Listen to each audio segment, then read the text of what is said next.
my beloved Boss Mike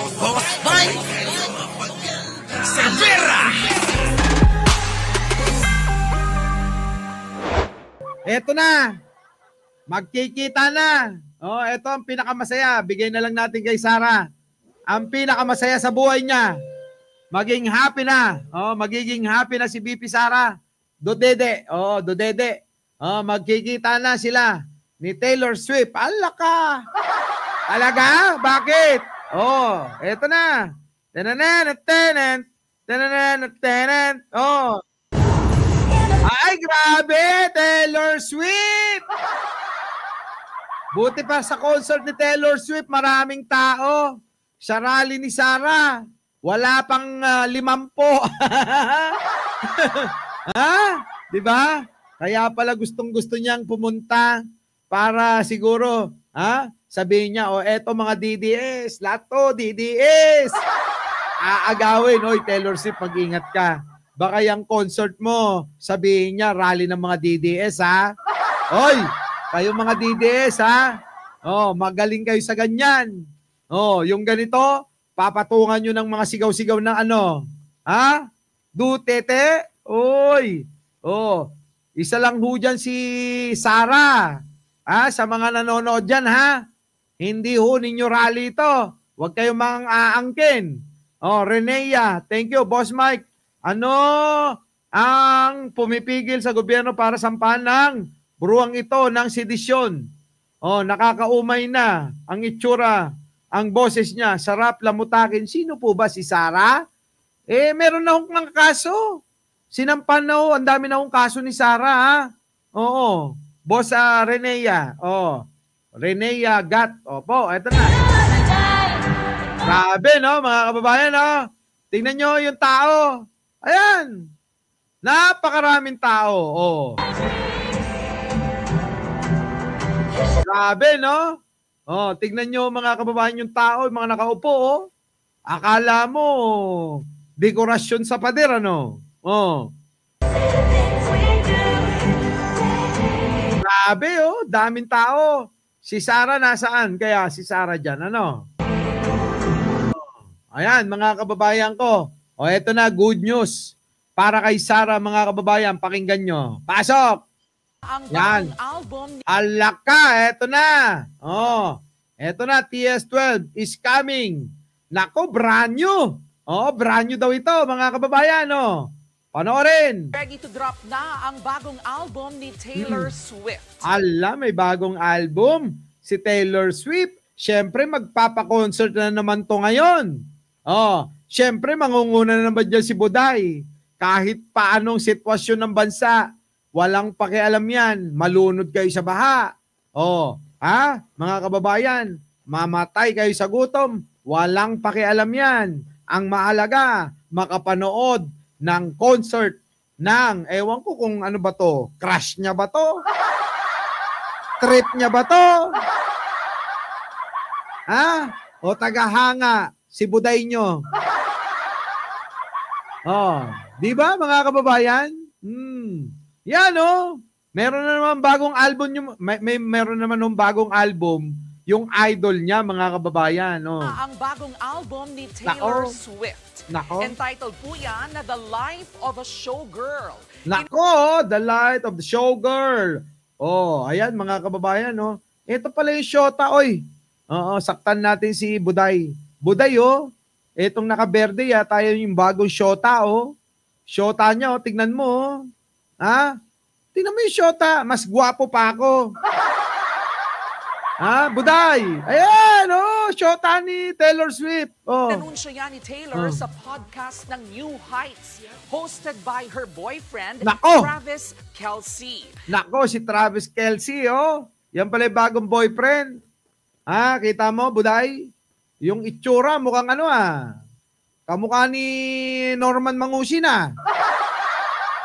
Di ba? Coming soon pa ang mga detalye. Nako, mga kababayan, aabangan na naman to ni Buday. Magkikita na naman sila. Buday, pagkakataon mo na. Nako, pagkakataon na ni Buday ito. Sa palagay ho ninyo, mga kababayan, palalagpasin ba ni Buday yan? sa sobrang panatiko ni Buday dyan, mga kababayan. Di ba? Sa palagay nyo, palalagpasin ba ni Buday? Palalagpasin bago natin sagutin yan.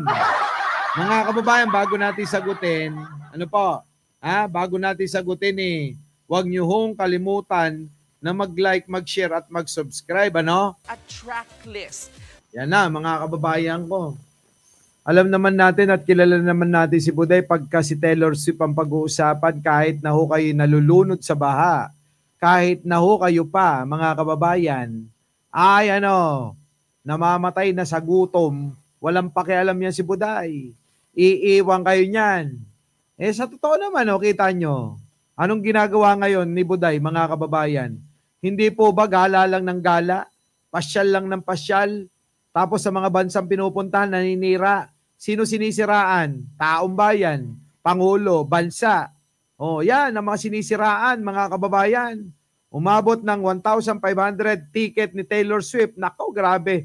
Laki ng kita niyan, Grabe, Genastar, 1.5. Grabe naman, biruin nyo, kulang-kulang 100,000. Kulang-kulang 100,000 ticket pa lang, Ay, abangan ko na lang sa TV yan. Diba? Bibili ko na lang ng appliances. Bibili ako malaking rep. Diba? Grabe. So ngayon, mga kababayan, eto naman, dumako naman tayo dito sa chismisan, mga kababayan, Abay, malupit ito. Malupit. Pasok natin, mga kababayan. Suprema ng ilang grupo ang nagbabadyang taas singil ng airport. Nako, eto matindi. Isa pa to matindi, mga kababayan, Bangklase rin to, mga kababayan. Eto, papaliwanag natin, panoorin nyo muna. Para hindi ito matuloy. Bukod kasi sa unconstitutional daw ito rin daw ang dahilan kung bakit mapapamahal ang plane ticket. Nasa fronta ng balitang yan, si Camille Samonte. Sama-samang naghain ng petisyon ang ilang grupo para Ayan, mga kababayan, huwag mong angkinin ang paliparan Ramong Ang. Kita nyo? Bigla na naman merong ganito. Matapos si Ramon Ang, mga kababayan, i-take over yan. Kasi mga kababayan, hindi ho na iaayos kung hindi pinagmumulan ng korupsyon yan. Ngayon po ay inaayos ni Ramon ang mga terminal ng ating mga paliparan. Abay, eto na. Umi-eksena na naman itong mga hinayupak na mga problema at salot na katulad ni Digong at ni Sara. Kita nyo, mga kababayan ko, eto lang sisimplihan natin ng paliwanag. Alam nyo po kung bakit magkaiba po ang presyo ng Victoria Court at yan sa Manila Hotel, Diamond Hotel, diyan sa Shangri-La Hotel. Bakit? Bakit magkaiba ang presyo ng mga yan? Paki-explain, mga kababayan. Yun lang, para maunawaan ng karamihan. Di ba, Aichang, Arnold Lopez, katatapos lang ba kumain? Late na kayo yun lang ho yan Una po, ganito. Yung pong ating mga terminal ay inaayos. Dinadagdagan ng mga, Okada. Di ba? Dinadagdagan ng kung ano-ano na mga serbisyo. Di po ba? Tanong ko, kapag ka ba inayos mo? Kapag ka ba pinaganda mo? Kapag ka ba ang paliparan ay nagdagdag ka ng maraming serbisyo? Gusto mo ganun pa rin ang presyo? Presyong anito pa rin? Presyong anito pa rin? Presyong mabuhay pa rin? Ano pa? Presyong maski pa rin? Presyong clever in pa rin? Grabe, mga kababayan. Presyong Victoria Court pa rin? Hindi ho, mga kababayan. Magkaiba na ho yun. Di ba? Iba ang mot-mot, sabi nga dito. Cheap, syempre, kesa sa hotel. Yun lang ho yun. Napakasimple. ang ganda-ganda na ho ngayon ng ano natin eh. Yan, Soler. Ng paliparan eh. Oh, mahirap bang unawain? Ito ay isa na namang propaganda. Kasi nga ho, si Ramon Ang mukhang tatakbo ng presidente yan. Ayan, nagpupumiglas na naman ang mga bayaran. Ang dagdag singil sa airport fees sa ilalim ng Public-Private Partnership ng Department of Transportation at ng UNAIA Infrastructure Corporation o NNIC. Humiling sila sa Korte Suprema na maglabas ito ng temporary restraining order para ipasuspindi ang revised Administrative Order number 1. Kita nyo, paano nga maiaayos ang ano natin? Paano natin mapapaganda yung mga pasilidad natin sa airport? Kung lahat na lang kinukontra. Kapag kapangit, kontra. Pag pagagandahin mo, kontra pa rin. Di ba? Di ba? Ano ang kinagandaan ng mga airport ngayon? Magaganda na. Subukan mo, pumunta ka ng Terminal 2. Paglabas mo, kita mo malayong-malayo na. Ang layo na ng pagkakaiba. Punta ka ng Terminal 3. Tignan mo, malayo na rin pagkakaiba. Kung dati napakahaba ng pila, ngayon meron ng automatic. Yayangga-yangga ka na lang, Pa-picture-picture ka na lang, Di ba? Ganon. Maganda naman talaga. Ang ganda din sa Clark. Maganda din. Gusto nila pagandahin na walang dagdag bayad sa good service. Ayun na nga. Pwede ba yun? Ang dali-dali lang unawain. Sana makapunta na rin ako sa airport. Di ba? Di ba? Sama mo si Aichang. Yan. Ang ganda kaya ng mga airport natin ngayon. Yung Terminal 1. Puntahan nyo. Pinaganda na rin. Yan sinasabi ko eh. Kapag ka hindi ko kayo madalas bumiyahe, hindi nyo mararamdaman. Pero kung madalas kayong bumabiyahe, mararamdaman nyo yung pagkakaiba na. Opo, ha?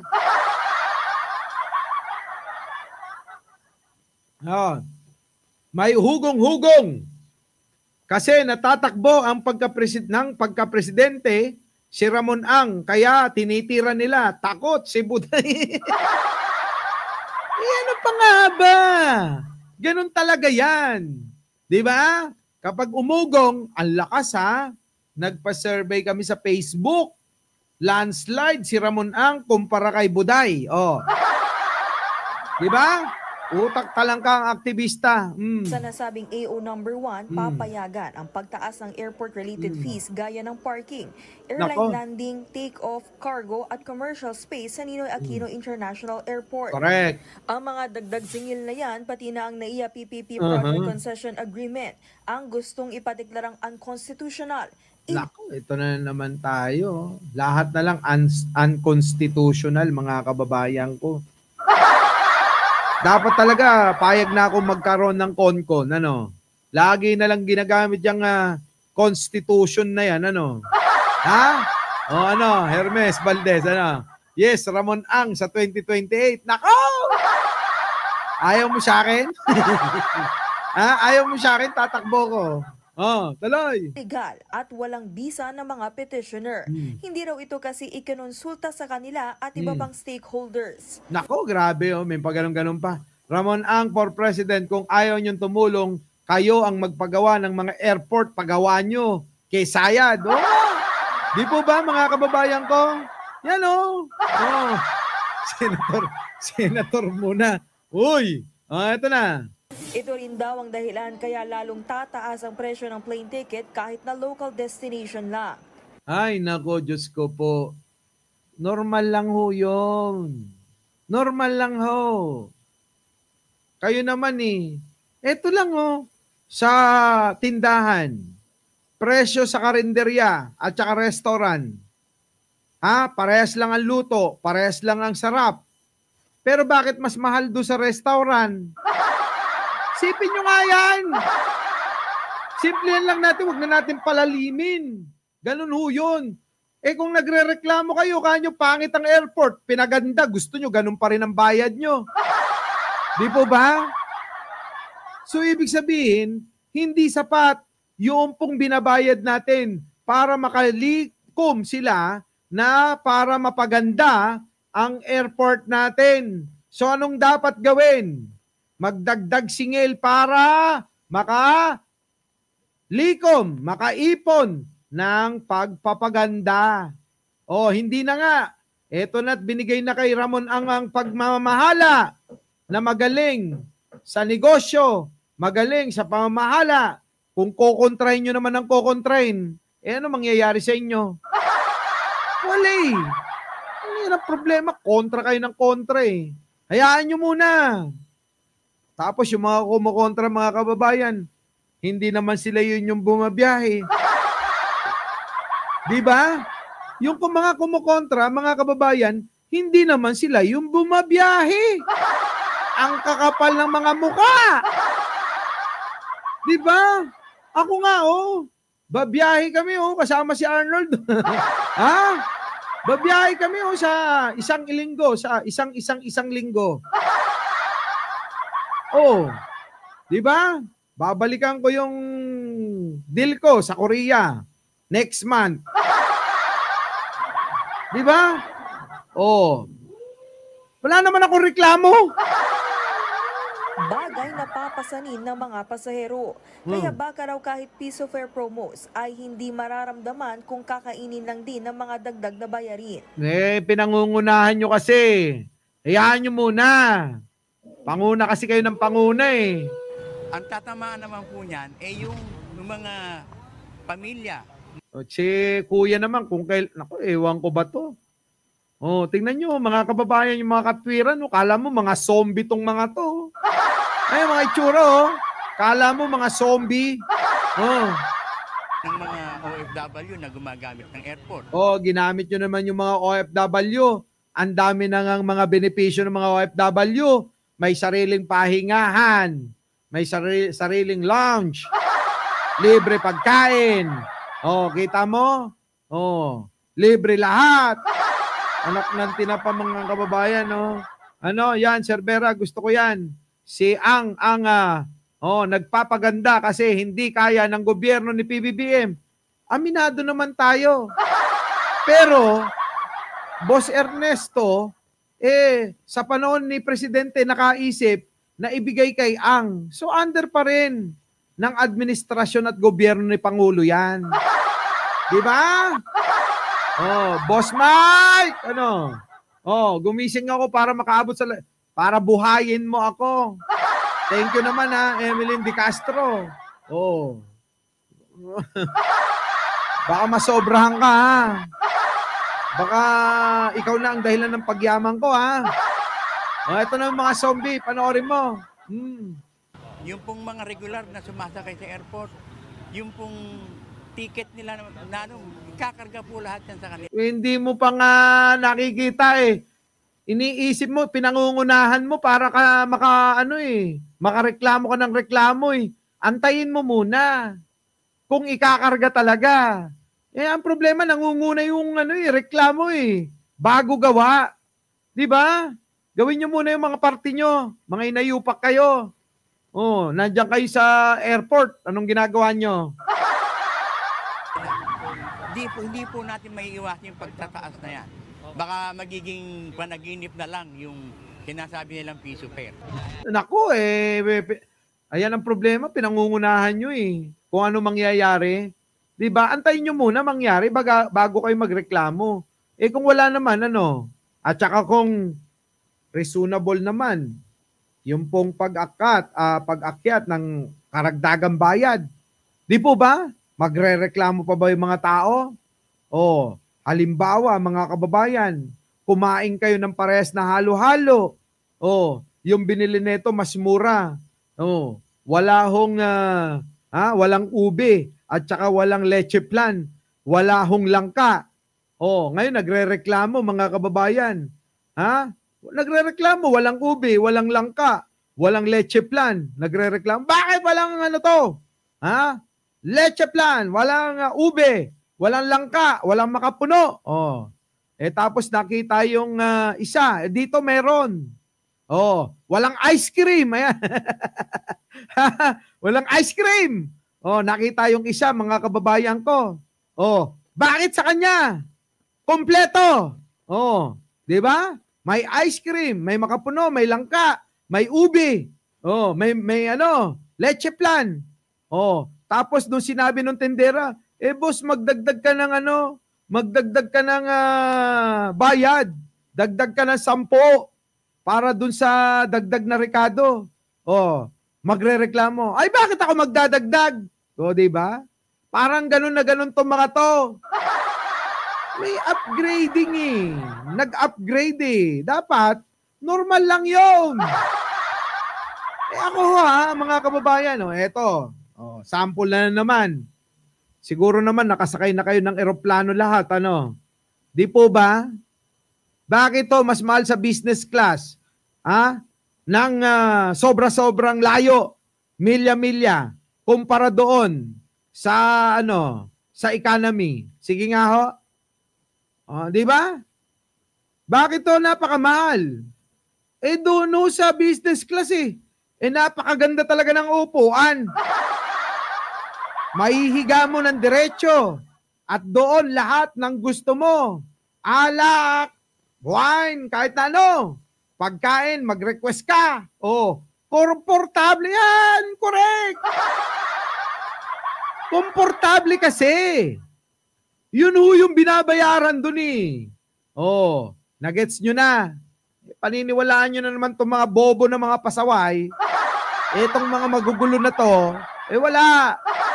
Mananatili tayong mga mangmang habang buhay. Tandaan nyo yan. Sa parlor nga iba rin Di ba? Kung gusto mo, gupit lang. 100. Di ba? 100, gupit lang.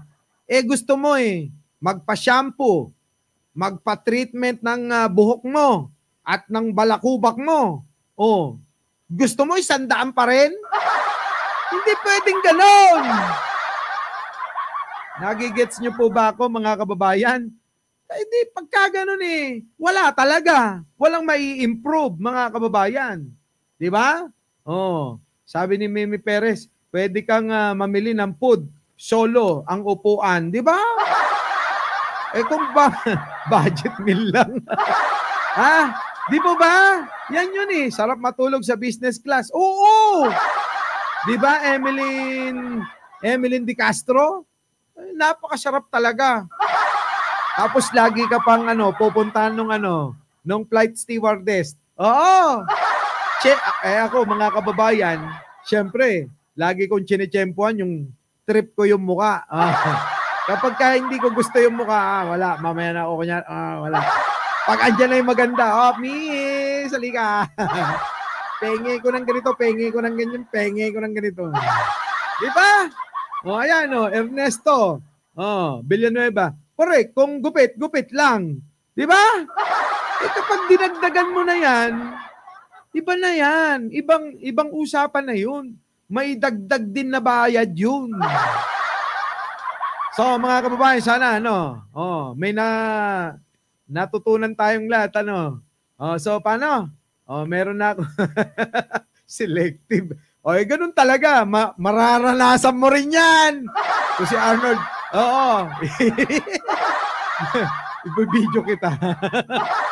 Sa mga kababayan, ganito na lang, At marami pa tayong lalakarin. Opo. So, kita-kita po tayo mamaya pag-uwi. Muli, ako po ang inyong lingkod, Mike Cervera po. Lagi nagsasabing, mahalin natin ang ating kapwa, pagdasal po natin lagi ang ating bansa.